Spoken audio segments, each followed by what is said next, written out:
In this report, I raise the problem of domestic violence in Russia and discuss it in regards to different design thinking frameworks and theories. Russia is the last country in the Council of Europe and in post-Soviet space where there is neither a law on domestic violence nor a protection order. Moreover, there is no such definition as domestic violence in Russian legislation. Victims are left alone to deal with their problems, as in Russia it is accepted that no one, neither people nor even the state, has the right to intrude in a family business. Such values have a long road back to the patriarchy values set by Orthodox Church, which has strengthened its positions under the presidency of Vladimir Putin. Either religion or non-religion person from the early years hears that woman is second to her husband, that domestic violence is a normal thing.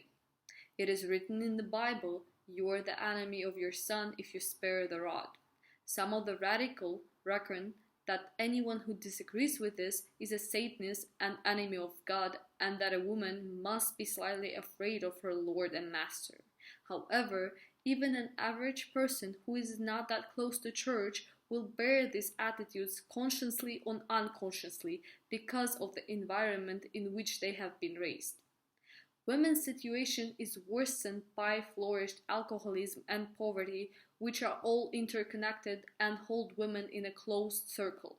Moreover, women have been used to this environment and think that they are the ones who are wronged. Victims who are shamed by society, they are forced to stay silent and endure the pain. I have chosen to use POV to correctly identify women's feelings and needs, and based on this information to draw the correct problem statement which would help me to move along the problem-solving process.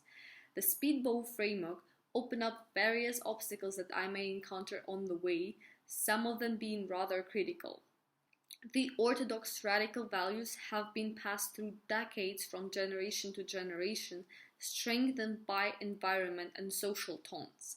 The change that is needed to overcome them has to be complex, well thought, and very time consuming. Because of the xenophobic Russian nature, fast changes may result in the opposite effect. To help, the help from the state should not be expected, but still has to be claimed, as in February 2017 the amendment of the law has been accepted that decriminalizing domestic violence, turning it from a criminal offense to administrative. The police has no mechanism of influence, leaving the victims on their own and waiting for either one of the outcomes, whether she will be killed or she will kill. This report calls on the common active participation in fighting domestic violence using all available resources such as social media platforms and different media outlets, causing resonances and appealing to society's emotions. At the same time, we have to reframe society's perception and values throughout the education.